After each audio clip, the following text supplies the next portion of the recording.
Hey, Uncle John, Yeah. what do students do at Clown College? I don't know what. They just fool around.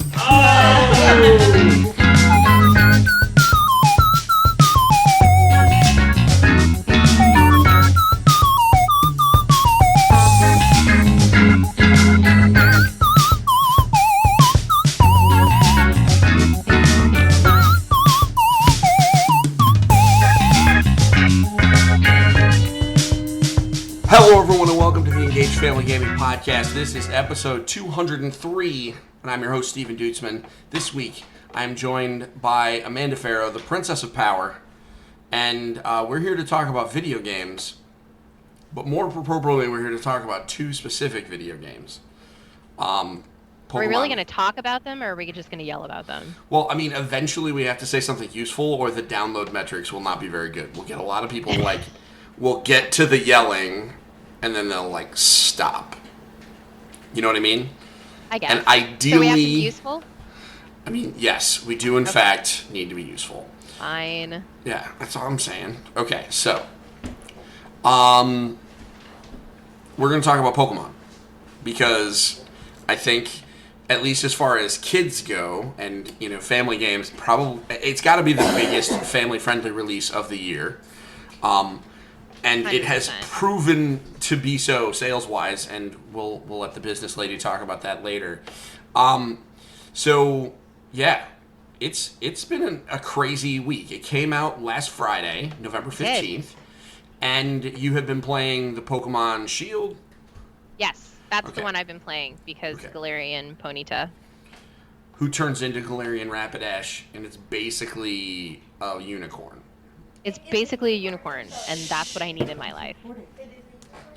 So, don't mind everyone. I have children who want to give me feedback, but this is what I have said to them, and I say to you: if you want to hear people in the target audience of Pokemon sharing their opinions, I would encourage you to go to our YouTube channel, because I published my very first video review. It's rough, but. So proud of you. But it involves me talking to a 7-year-old, an 11-year-old, and a 13-year-old about Pokemon Sword and Shield. And it is pretty comprehensive as far as what we could talk to them about. So if you want to hear what they have to say, which I think is actually very valid, head on over to engagefamilygaming.com/YouTube and check that out. But for us, I'm playing Pokemon Shield also. Not necessarily for the Galarian Ponyta, although I figured that I would just breed them and trade them away, because I want to be a good person. I think I might just wonder trade millions of Ponytas. So the it's kind of got its hooks in me. How far along in the game have you gotten? I'm 11 hours in. I haven't had as much time to play with it as I'd like, because life, reasons, children. Yeah, we don't get to... The thing about Pokemon, right? I'm sure there are tons of 12-year-olds who just brutalize that game and are done with the story and working on endgame rating. For sure. We might get there by Christmas. Maybe, probably not. I might. I'm about to have some time coming onto my, Yeah. Some extra time on my hands. Okay, that's true. That's true. That's helpful. Okay, I won't. So you'll have to tell me what the end game's all about. But I will.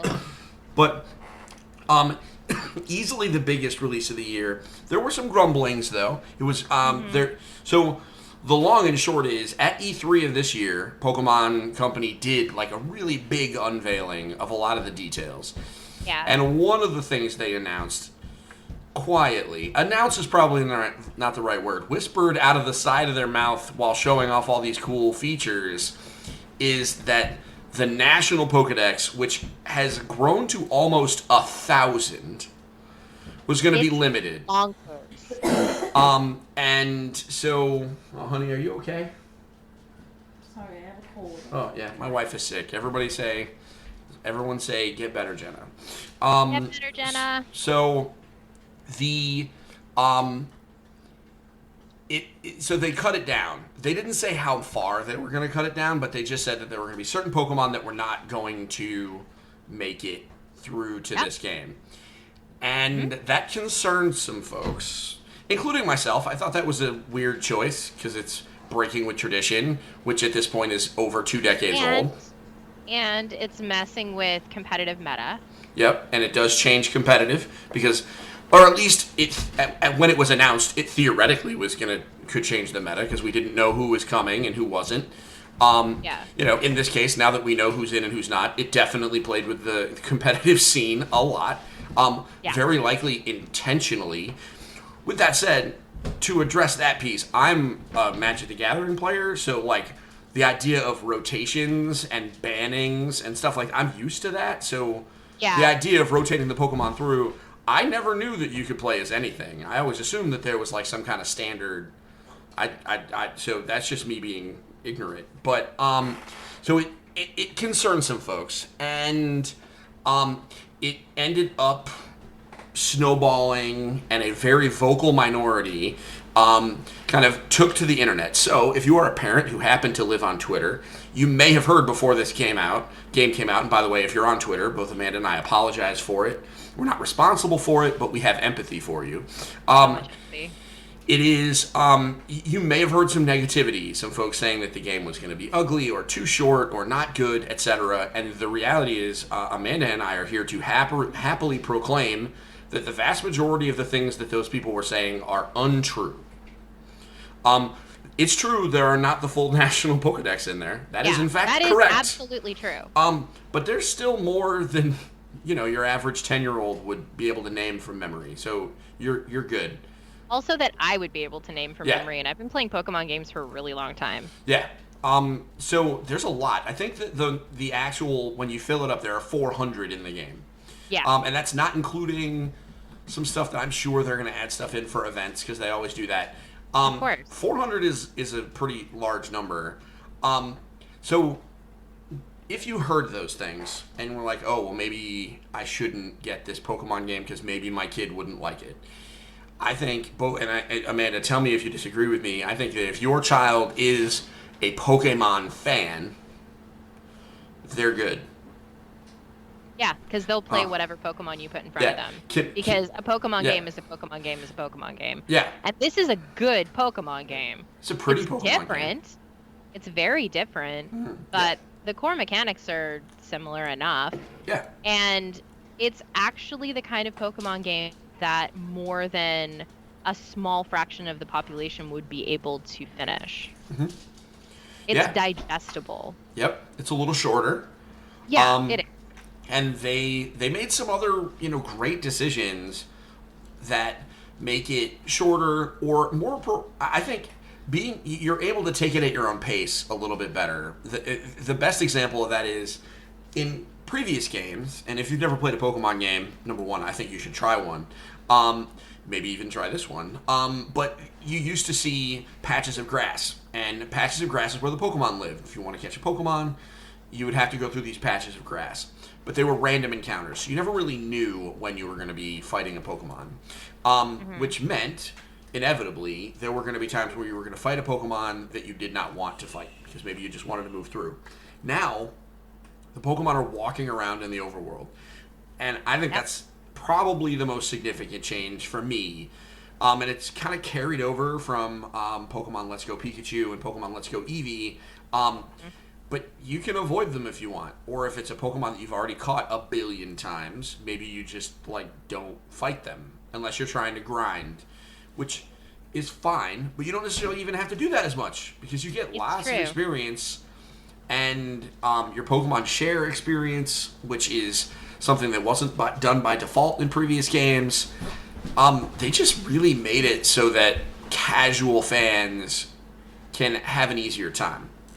Kids, man, kids can have an easier time. I think that's the most important piece of it for me, is that Vivi hasn't really shown any interest in Pokemon, mainly because the kids don't really play on the Switch, because they have to go and ask a parent to go and play on one of them, or I want to play on Mama's Switch, or I want to go play on Dad's Switch, or something like that. So it's always a nightmare for them, and they just avoid it entirely.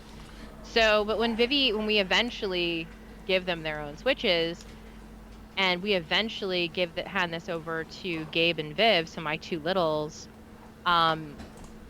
it's reasonable to expect that they would be able to catch on to the game mechanics a lot easier than they would had we sat them down in front of, like, I don't know, red and blue.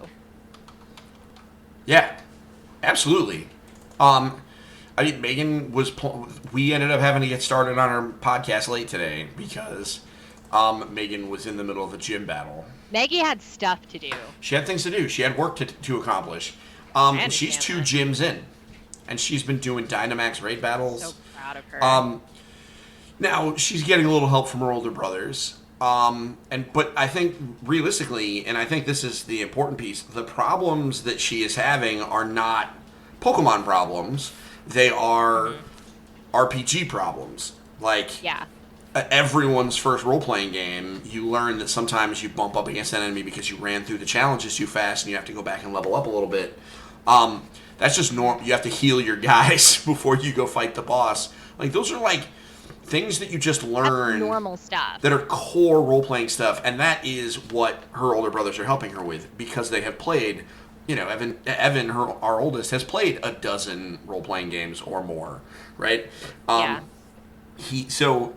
And she's gonna be 7 in a couple of weeks, right? So this is the you hit the nail on the head. This game, they did all the right decisions to make it so that a younger kid who is already very likely captured by the Pokemon marketing machine and lets them play. Yes, entirely. So what has been... So this is the part where we get to yell a little bit. What has been your experience so far specifically? Like, tell me some stories about playing Pokemon Shield so far. Like, who's your starter? So, Scorbunny is my starter. Okay. I have a Scorbunny hoodie. I think I noticed that. You put that on the Instagram, right? I think. I put it on the Instagram, yeah. Yep. I was pretty excited. I was very jealous about your Scorbunny hoodie. It was very cool. I'm really grateful to Nintendo for getting that for me, essentially, when I was there for the launch event. So the most interesting thing about Sword and Shield is how easy it is to just get into the game. Normally with Pokemon games, it takes forever to get to the point where you're not going to feel like you're going to die in every battle. Or you're building up your Pokemon to the point where, okay, this is all fine and dandy, but I don't have the Pokemon that I need in order to defeat the next gym, and I'm lacking. So instead of it taking 10 hours to get into the game, it takes you 30 minutes to get into the game, which is amazing. The pacing is so much better in Sword and Shield. Probably my favorite part of Sword and Shield, and this is something that I wrote about in the Super Parent review that I penned with Brandy, is I love the customization options. So when you get to the first city, essentially, once you get through the wild area, which I had so much fun in, I probably spent 4 hours in the wild area. I had so much fun there. Just like capturing. That is another pretty big change. It's so good. So I had a ton of fun with that, and it was cool to be able to go into like these tiny little Dynamax raids. And that's brand new. Like, you couldn't do that in any of the other games.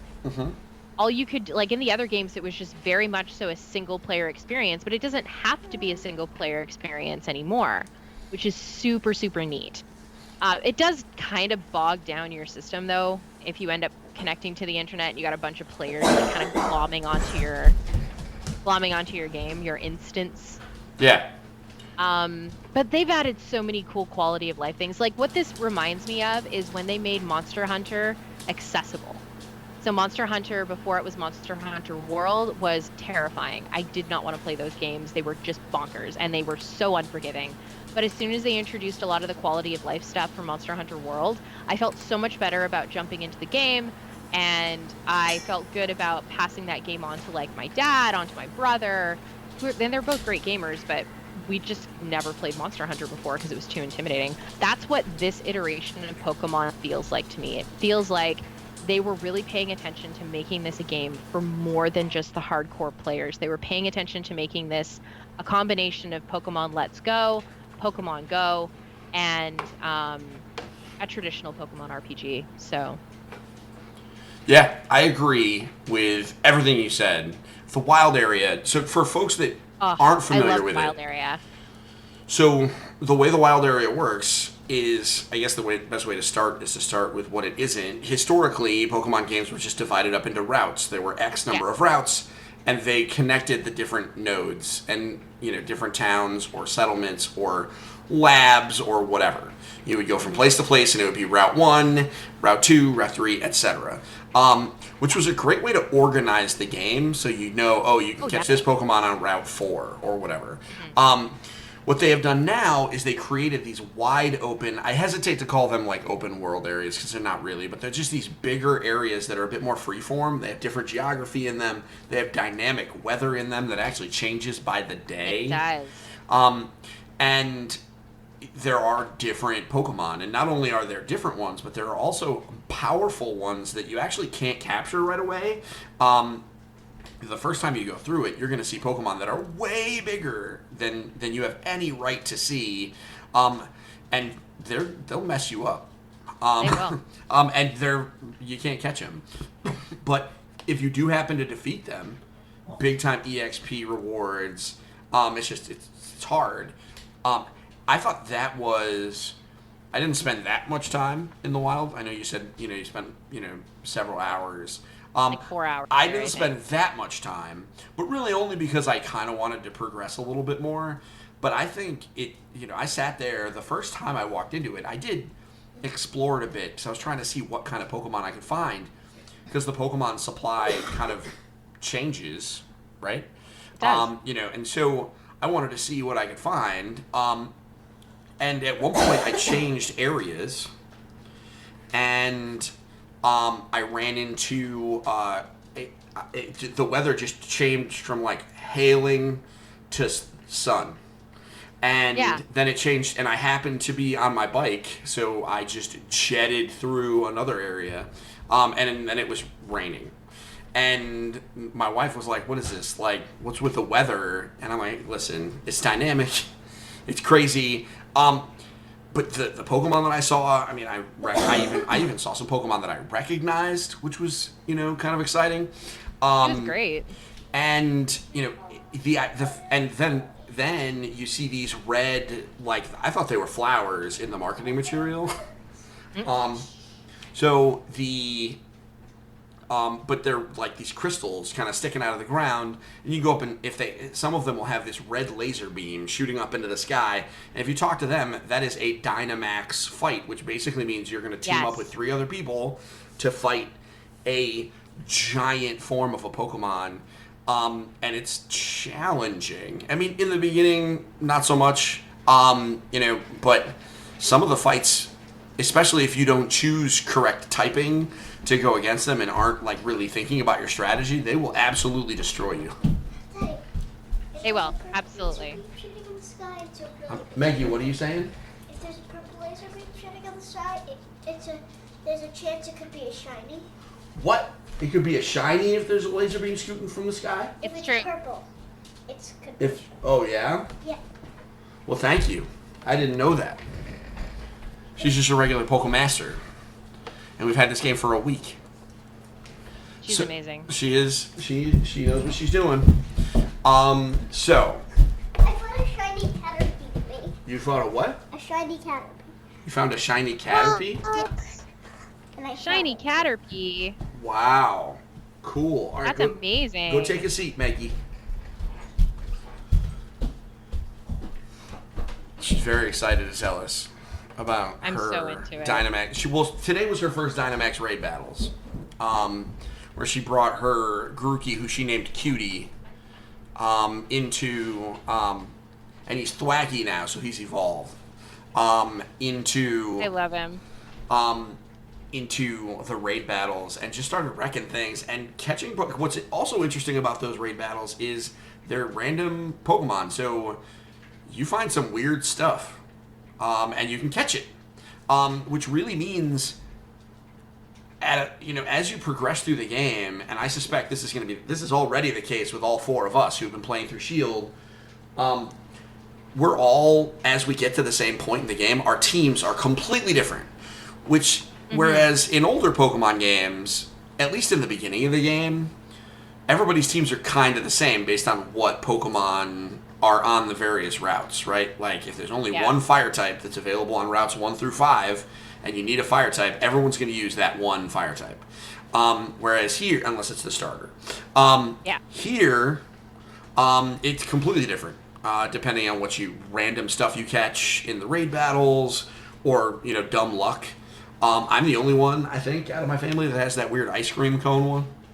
Oh, I don't have the ice cream cone one yet. I have Milcery. Random Pokemon that you can find in the wild area. Yeah. I forget the name of it. Do you know what it's called? I forgot the name. No. All right. So I found it. I forget the name, but it was like a mountain, like a rock ice Pokemon. Yeah. And I named it Mountain Dew Ice. Oh, are you talking about Snover? You talking about Snover? The pre-evolution. Is that pre-evolution? I think Snover is the pre-evolution. Snover is the pre-evolution. That's the base level The Pokemon. little one that looks like a little mountain? Oh, yeah, then, yeah. That's it. That's Snover. So I found he's one and grass I named and it Mountain Dew Ice. Yeah, he's grass and ice. Yeah? And you named him Mountain Dew Ice? That's Yeah. really Because good. it looks like a mountain? It's Mountain really Dew and then ice. I get it. Because there's isn't there like a certain kind of Mountain Dew that's like clearish and it's ice? Yes. Yes, there is. I eated you. And I didn't even know that Pokemon was in the game. I just know him because he evolves into Abomasnow, and I have him in Pokemon Go. Mainly for Instagram pictures during snowstorms. That's like literally why I got him. I walked a lot of miles to feed him candy so I can level him up. I'm like that with Misdreavus right now in Pokemon Go, to be honest. Yeah, that's fair. What does Misdreavus turn into? I don't know. Okay. I just really want to find out. Okay, yeah, well, I mean, we'll get there. I mean, who wants to Google it? We'll just find out. Okay. So you picked Scorbunny. Have you evolved Scorbunny to his final form yet? I have. You rebel. So how interesting. So how long did it take you to realize that he was a soccer player? It took me a while. It took me too long. It took me. I mean, so Evan, our oldest, is always fire starter. Always. Not true. It is true though. You got Torchic. Piplup and Okay. Snivy Okay. are the only Oh, exceptions. you're is fine, having but the tops Piplup right now, Dad. doesn't rubbish it. Wow. Okay. Small So, Leaf is Snivy either is way, his nickname. he picked Scorbunny. All right, guys. So, I got stuff to say, Dad. You can't. they get do in the have way. opinions. We have we can have the starter choosing debate on YouTube. We'll do that. So he picked Scorbunny, and the biggest fear we had was that it was going to end up being another fire fighting because there's a lot of them. And it turns out our fears were we didn't have to worry about it. He's just a straight up fire type, and it took when he first evolved, and he did this celebration thing. And I was like, man, that really looks like a soccer goal celebration. Like that just, and it wasn't. That's about when I figured it out too, actually. Yeah, but I didn't believe it. And then, his move, when he basically does a bicycle kick to kick a flaming soccer ball, I was like, okay, he's a soccer player. I don't think I have that one yet. I don't have that move yet. Did you not? I have did you? double kick Yeah, that's the one. instead, which is a fighting. That's a fighting move, though. That's No. not- Then we're talking about something different. When you evolved him, did you choose not to learn the move that only has 5 points? No. They didn't ask me if I wanted to. Oh, learn so then the you should move. get it soon. You should level up a Yeah. little bit. It's fine. So because it's really, really, really good. And he kicks a soccer ball. I can't He's wait. actually really good. Okay. So, it's a crazy powerful move. So I chose Grookey. Of course you did. Because I guess the final evolution is a gorilla with a drum, and that just really amuses me. I can't wait to see some of his moves. I feel like, but I want to say Sobble is just so cute that I really do feel like I am abandoning him or her. But I guess it is what it is, right? Somebody else will pick up Sobble. It'll be okay. I'm sure there's a strong contingent of people who picked up Sobble. I'm sure they'll show us the stats. The Sobble squad is enormous. When we were at the launch event in New York, the Sobble squad was kind of overwhelming. They were representing. There were a ton of Sobble starters, or intended Sobble starters, in that crew. There were a few Score Bunnies. There was like 2 Grookies in the whole store, and I was like, "Aw, not enough Grookey love." I think the Grookey gang is at least in our house we have 3 Grookies. Oh, you guys are representing them. Yeah, We got Grookey over here with this guy. Yeah. So the but I still like when you and you mentioned it earlier on when you talk about like in a lot of Pokemon games early on especially, it feels like every fight is like this terrifying experience. Like, am I going to lose this? I am happy to say that I really haven't had that experience. This has been a much more casual, enjoyable experience. I'm only 2 gyms in. Getting back to that point you made earlier, where, like every fight in previous games, and I started with, believe it or not, I started with Gold. I'm old enough to have started with Red and Blue, but the first Pokemon game I ever played was Gold. I bought it while I was working at Blockbuster. And I bought my first game. I bought a Game Boy Color. It was a rental unit because they rented out Game Boys, and I remember bringing it home.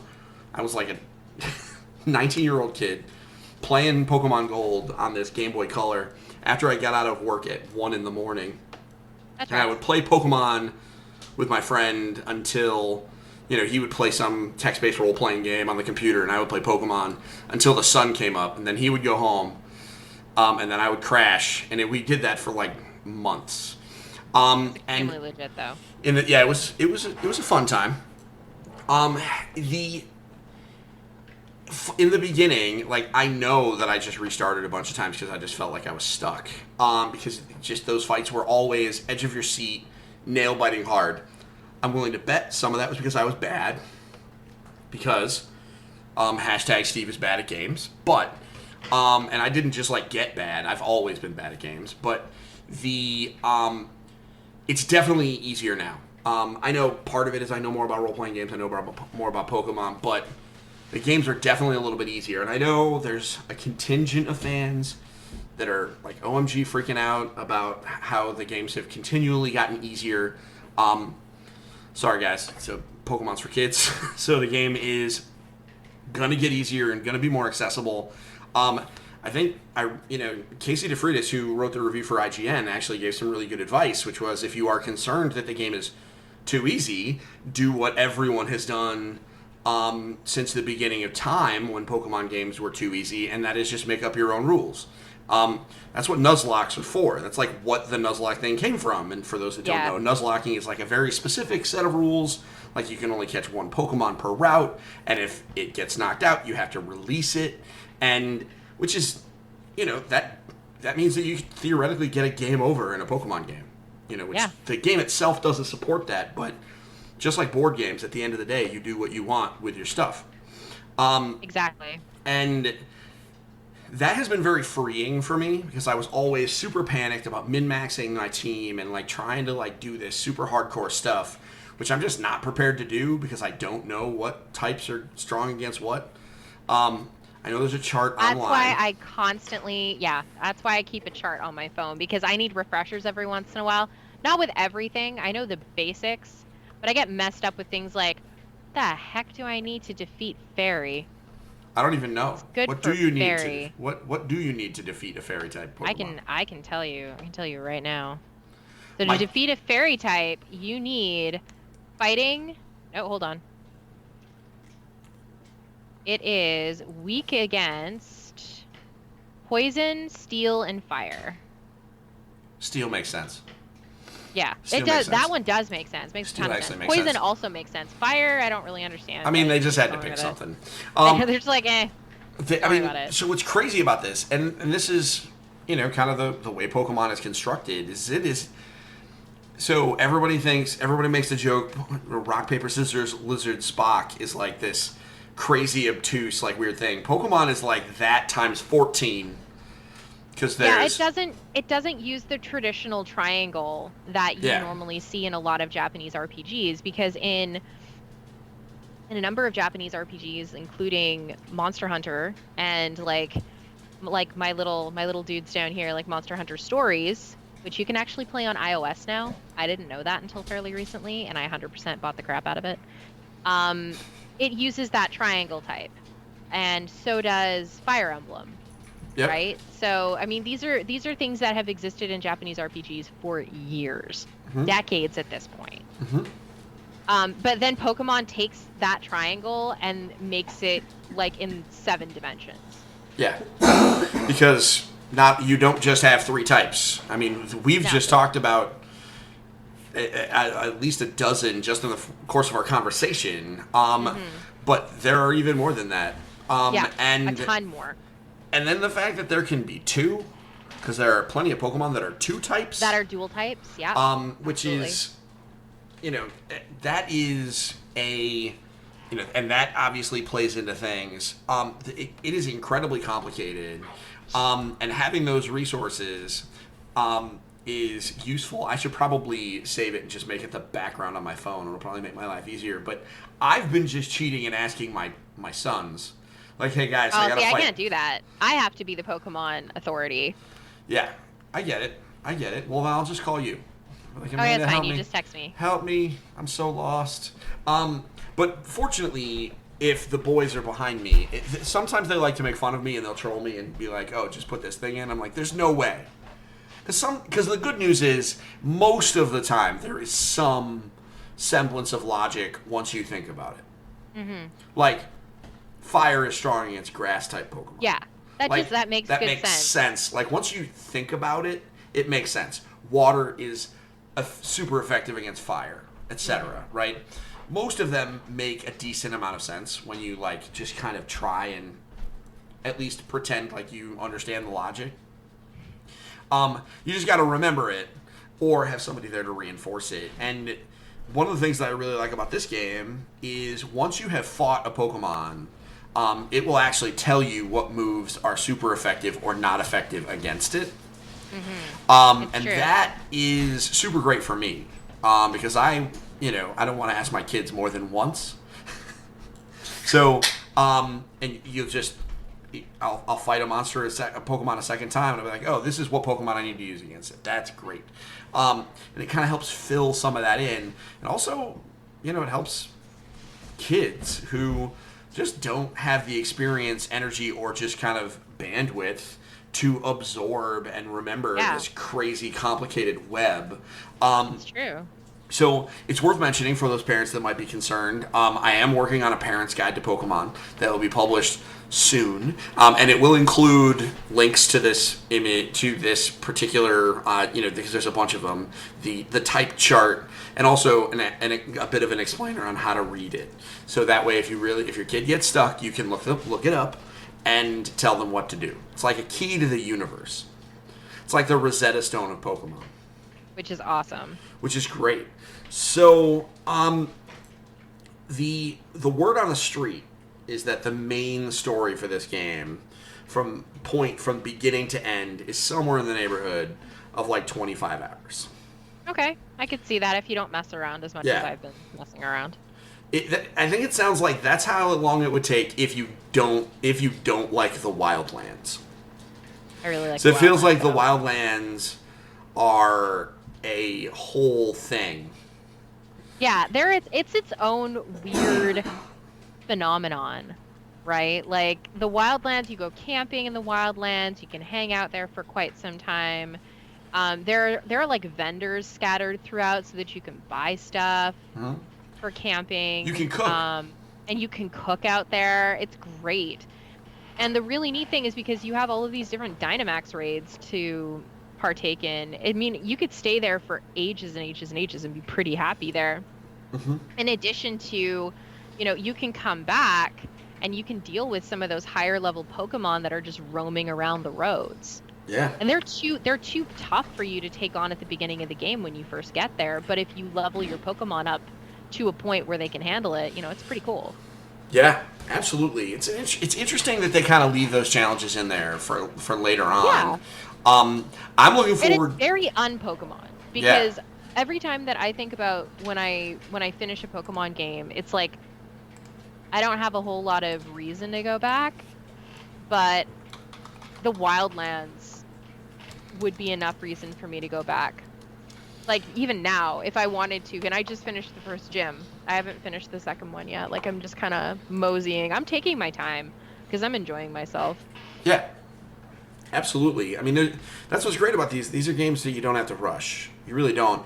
And that's, admittedly, I say that as the guy who kind of did rush, but whatever. I'm not here to judge. This is not a game where you don't have to put, nobody has to, there's no. You don't have to follow the rubric. Yeah, we're not exactly, because I think they kind of kicked the rubric over. One of the things I'm looking forward to is, when they start doing, because they've talked about it, like doing event raid battles. Yeah. Like later on, where it'll be special very Pokemon. Go. Yeah.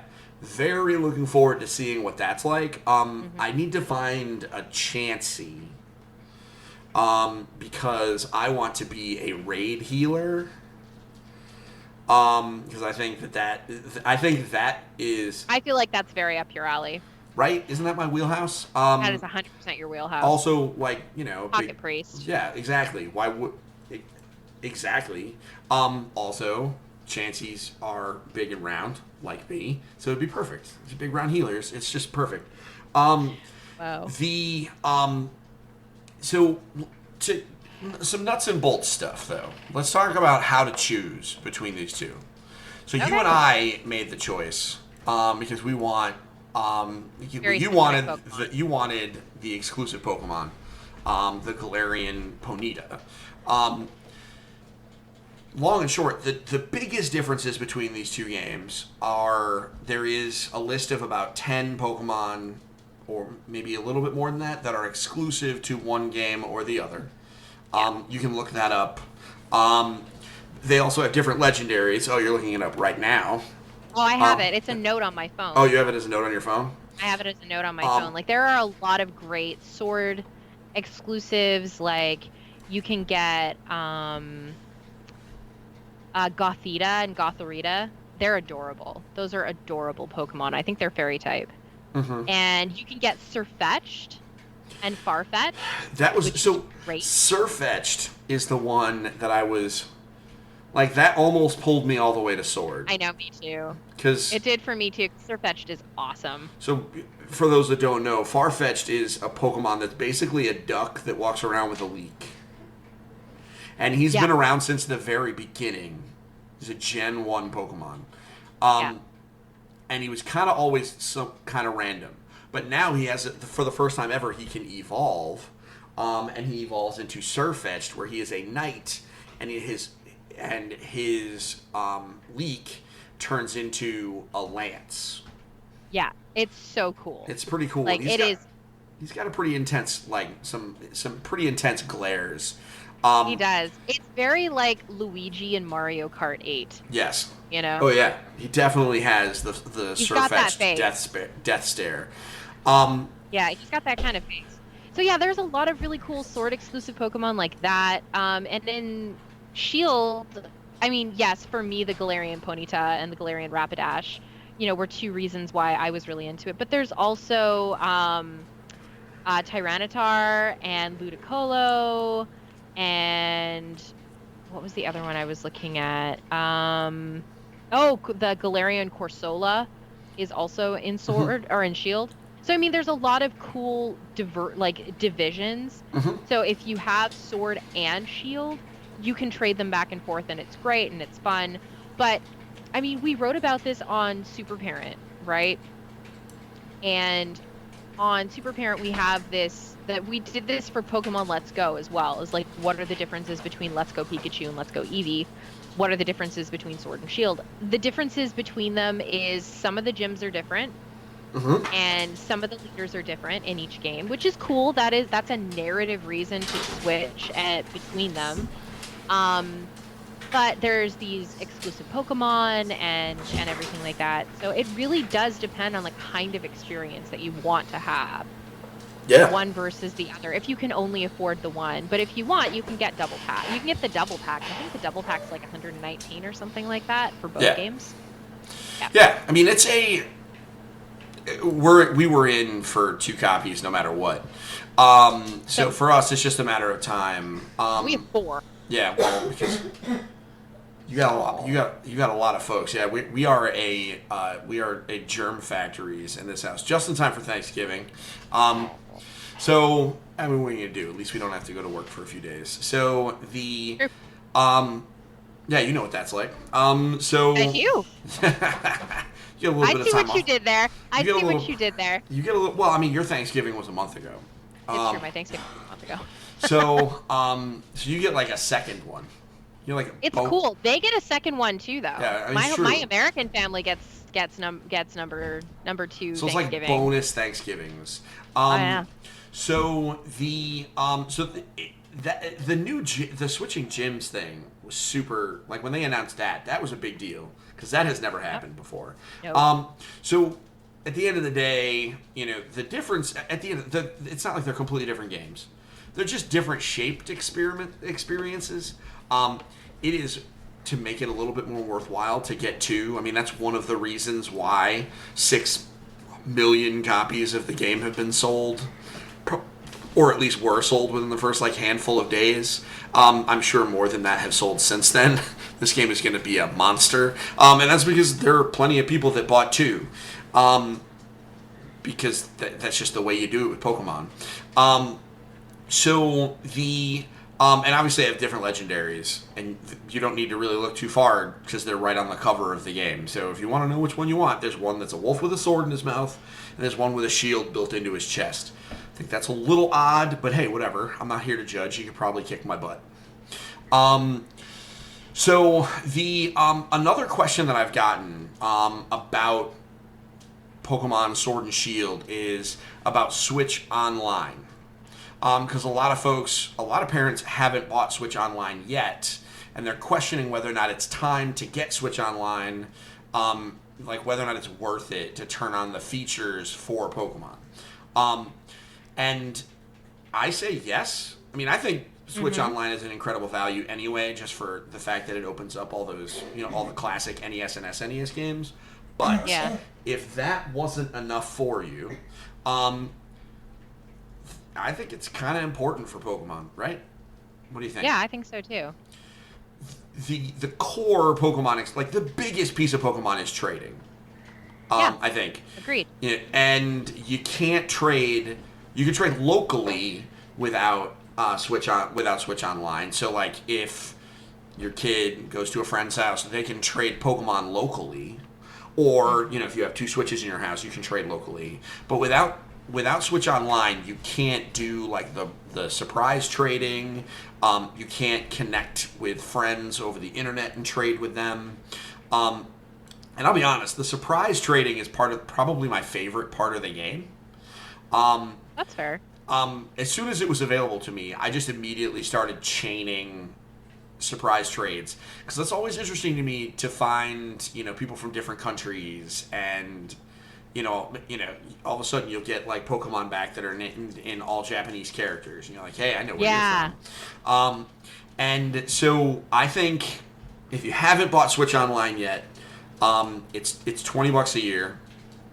I think now is it's worth it. I think it is worth it. And then, by the way, you also get like 50 access to 50 SNES and NES games, some of which being some of the best video games literally ever made. So it's not like you're suffering. They're not bad If the add-on is you get to play Legend of Zelda: A Link to the Past, that's not suffering. No, it is not. Speaking from experience in the whole, I just started playing Link's Awakening, but we'll save that for another week. Link's Awakening is very good. I'm so enjoying it. We'll talk about that. We will definitely talk about that on the next video game podcast. So, you played Eevee and Pikachu, right? Yes, both of them. So one question, and this came from Mega Mom in our Discord. She wanted to know which we liked better. I've played so many games where Pikachu is like the star, so I really liked Eevee. I think Eevee was my favorite. Eevee has so many cool evolutions that, like Pikachu turns into Raichu, And which is cool. Does he even really, I know he does evolve technically, but I want to know the stats on how many people choose not to. I don't. Also, if I get a Pichu, I'm not letting it evolve to a Pikachu. So so you hate Pikachu is what you're saying? I don't know. I don't hate Pikachu. I like Pikachu. I have a couple I have one in Pokemon Sword, or sorry, Pokemon Shield. I don't know. I like Eevee better because Eevee is a lot more diverse. I mean, Eevee could be just about anything, which is definitely cool. I think it was... That's a question for another day, is who your favorite Eeveelution is. I do not have a favorite Eeveelution. That's controversial. I just don't. I don't. Because I'll you be love real. them all? I don't know. I don't particularly care for any of them. Oh. So I don't want to go so far as to say that I hate Eevee. That's not true. It's a neat gimmick. Everybody's got to have a thing. I prefer stupid and absurd Pokemon, and Eevee makes sense. Eevee is... Oh, so you're not into it because Eevee makes sense? Eevee makes sense. It's a dog thing, dog-fox thing, and you feed it a different rock, and it turns into that rock. It just makes sense to me. It's like Absorbing Man if Absorbing Man was a cross between, a Pomeranian and a fox. I'm sorry, Dad. Okay, we're done. The way you explained At least it- my kids think I'm funny. That was good. That was pretty I good. don't think you're funny. I think you're stupid. Hey, Well, I mean, stop listen. it. So but I prefer the absurd Pokemon like Garbodor, which is literally a garbage can. In Pokemon Sun, one of my favorite Pokemon is a ghost sandcastle. So that is my personal preference. Generation 1, my favorite was Psyduck because he's so dumb. Psyduck is awesome, though. Yes. I mean, he's powered by his own neuroses. Yes, absolutely the case. So do you have a preference between the Let's Go games and Sword and Shield, the more traditional games or kind of the offshoot? I like the traditional games best. I enjoyed Let's Go Eevee and Let's Go Pikachu because I was kind of starving for a Pokemon game that wasn't Pokemon Go. But I mean, if I have to make a choice between a mainline RPG Pokemon game versus an offshoot Pokemon game, unless it's Pokemon Snap, I'm gonna choose, the mainline Pokemon Can game. we talk for a minute? Why haven't they why haven't they put a Pokemon Snap game on Switch? I literally don't know. I think am I losing my mind, or is there not a camera on I don't the think Switch? there's no camera on the Switch, Is right, there a Jake? camera on the There is. Switch? On the Joy-Cons. There's an infrared camera on the Joy-Cons. There's an infrared. Yeah. I just can't. Yeah, no, I there's can't no remember, 'cause camera on I the don't think Switch. there is. But- Well, then there we go. There's our big thing. But why didn't they make it for the 3DS? The fact that they didn't make it for the Right. 3DS was just insane. But I would argue, all right, so let's take it to another level. Why isn't there Pokemon Snap on mobile? Well, I mean, okay, but if you think about it, there kind of is. That's Pokemon Go. There is, but I mean, I think it just feels like too obvious of a slam dunk Because the thing about Pokemon Snap is that it was buggy as all get out, right? But Oh, but you're but I just loved on it. rails, just slowly rolling through. Like, yes, it would be an incredibly. They would have to put a lot more work into the environments, but like, bro, they already did. You know, and they have the models. And before, I mean, Pokemon Snap came out before they really had these really detailed 3D models, so they had to like put some work Yeah. in. Well, Now I they, think that it was on the N64. Yeah. I think. yeah, was it? But it And- was before Stadium, Yes, it was. so like this was probably the first time they had to like really make 3D versions of a lot of these Pokemon. Now they don't have to. They don't have that excuse anymore. It just feels, it feels like it's time for a Pokemon Snap 2. Also, Pokemaniacs would lose their darn minds. Like you would lose your mind. Like me. Um, I would lose my mind. I would be so happy. I've been talking about Pokemon Snap coming back for. I legit can't remember the last time that I wasn't thinking about Pokemon Snap. I Like- mean, I don't know that I think about it constantly, but When I think about Pokemon games, I think about Pokemon Snap. that's fair. That is. I'm not thinking about it as a consistent thing. Oh, But okay. if I'm It's thinking just, about it's not Pokemon, just like in the back of your brain. it's just always all there. day. It's just like gnawing on the back It's like of you're- my head. you're All the time. making- Where's Pokemon Snap? You're making dinner. You're like, oh man, Pokemon Snap would be really cool right now. I Yeah, think wouldn't that be great? It just feels like it just feels like easy money. For me, I know it would print money. Can you imagine, like from a business perspective, the microtransactions you could put on that, like for different Dude, lenses and listen, stuff? It'd be they- nuts. They could do Be whatever nuts. they want, and people Oh would my pay it goodness. because it's Pokemon Snap. So Okay, speaking of that though, yeah, do we want to talk about the sales for Pokemon Sword and Shield? yeah. Can you? You're the business lady. Just Yeah. let's talk about Pokemon. 'Cause before you say this, I want to tell you. So I said that there was a hubbub.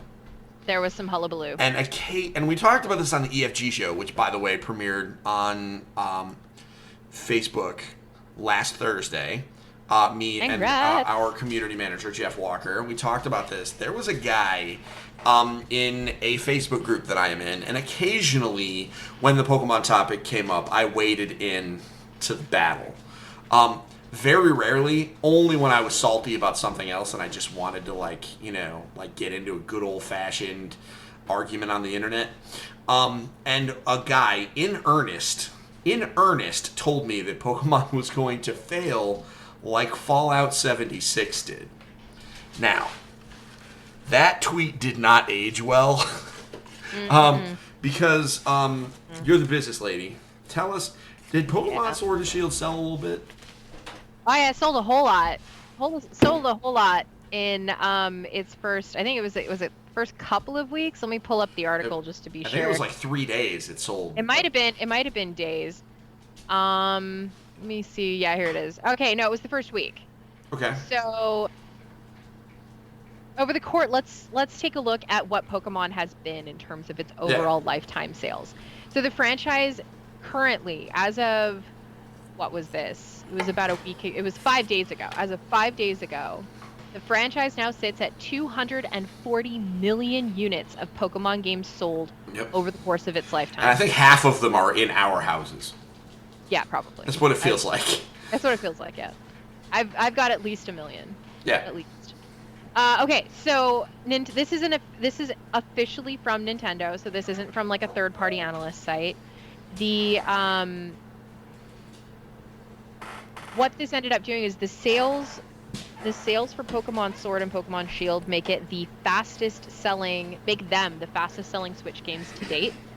They beat the previous record set last year by Super Smash Bros. Ultimate at 5 million units. So 5 million units Super Smash sold, right? Which and is everybody a- was waiting for Smash. which is a It was lot. enormous. It was a huge launch. And Pokemon Sword and Shield sold 6 million. 6 million in its first week.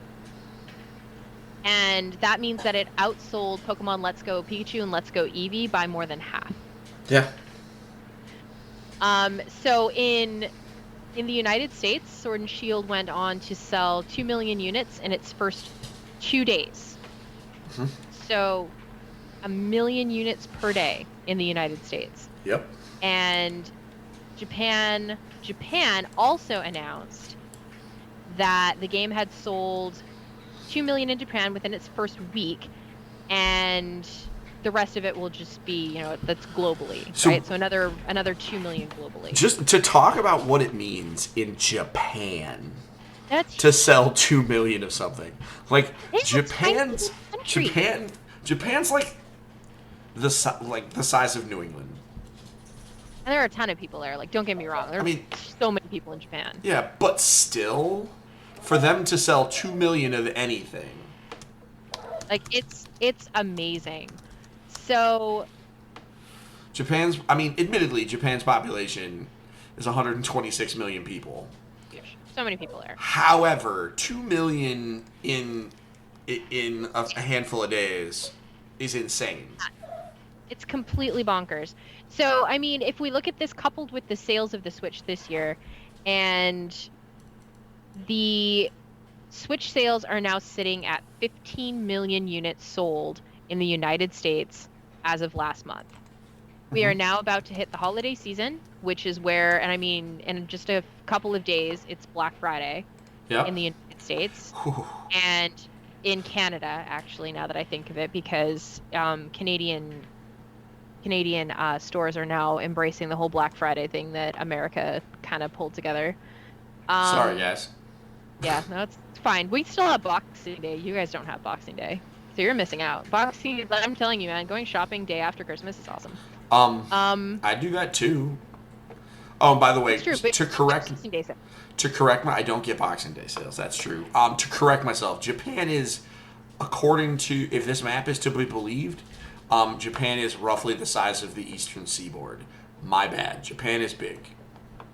I thought it was small. Well, it's big, but not. It's not nearly the size of the United States in terms of its landmass, nothing can really beat Canada. So. Well, Canada's large. It's a big boy. But there aren't that many of us living in Canada. You got some igloos. Too cold there. We're gonna ride our polar bears. Ride your polar bears. So still, the bottom line. We're rattling up. It's huge. Sales. And Holy. poor Super Smash Bros. Ultimate. It just has to settle for being the best-selling fighting game of all time. Yeah, I know. Poor Super Smash Bros. Ultimate. Million last year. And considering that Smash came out in December of last year. I know. Dang. It's crazy to think about it. Dang. Yeah. So I think we can say safely that Pokemon Sword and Shield did better than Fallout 76. I'm not trying to throw shade at Fallout 76. Pokemon beat out a lot of things. Pokemon beat out almost everything. Yeah. We talked about it at the top of the show, and here we are at the bottom of it. Pokemon is huge. It is not showing any signs of slowing down. In fact, I think it's possible that it's growing. The Pokemon Company, between the meteoric success of Pokemon Go, and then the surprise success that was Detective Pikachu, and now these movies, now these games. Here's an interesting thought here. Let's say they were reversed. They put out Sword and Shield last year, and Let's Go Pikachu and Let's Go Eevee this year. You think Let's Go Eevee would have done better or worse? If things were reversed? Yeah. Let's say Sword and Shield came out last year, and this year they were releasing. You think so? It would have done worse. I think so, because you already have a mainline Pokemon game that people were clamoring for, and they're like, okay, it's great that you are now taking what's working in...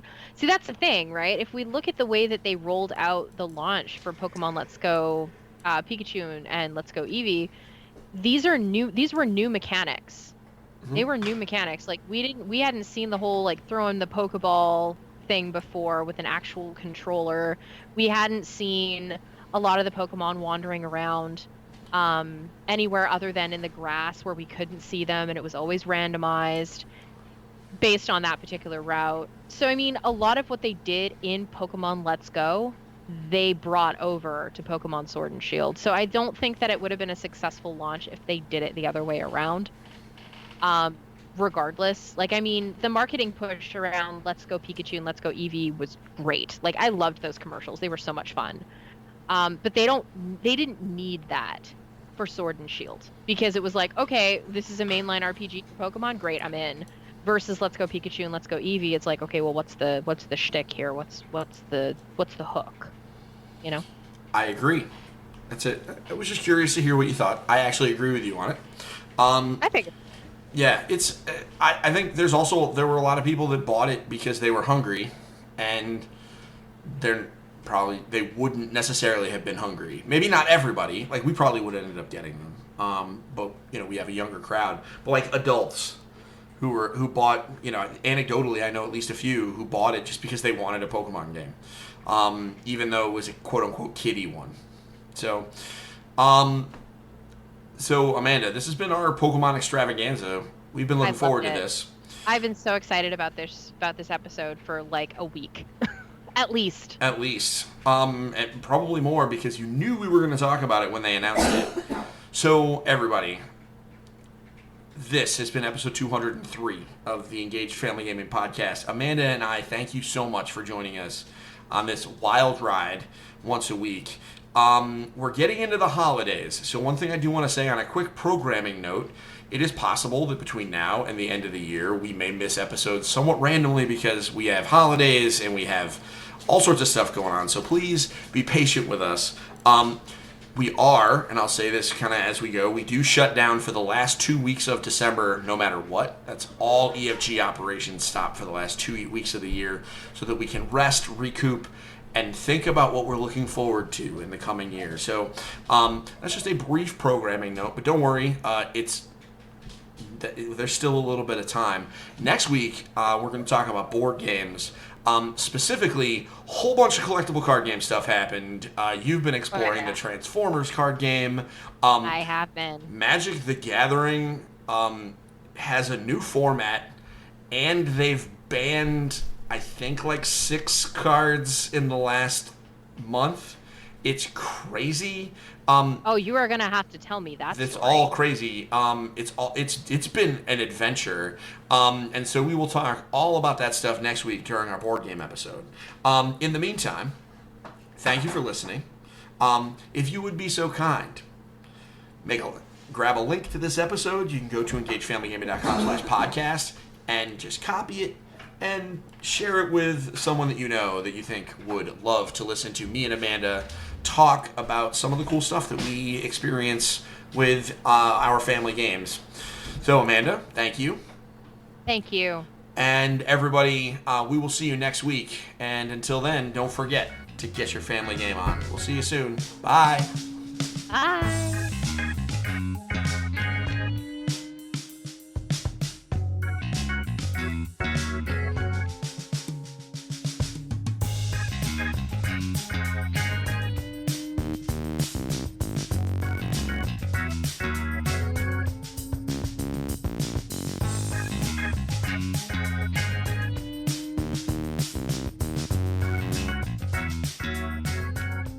Music for the Engaged Family Gaming Podcast is Android Sock Hop by Kevin MacLeod, and audio production by Six Pack Nerds Productions.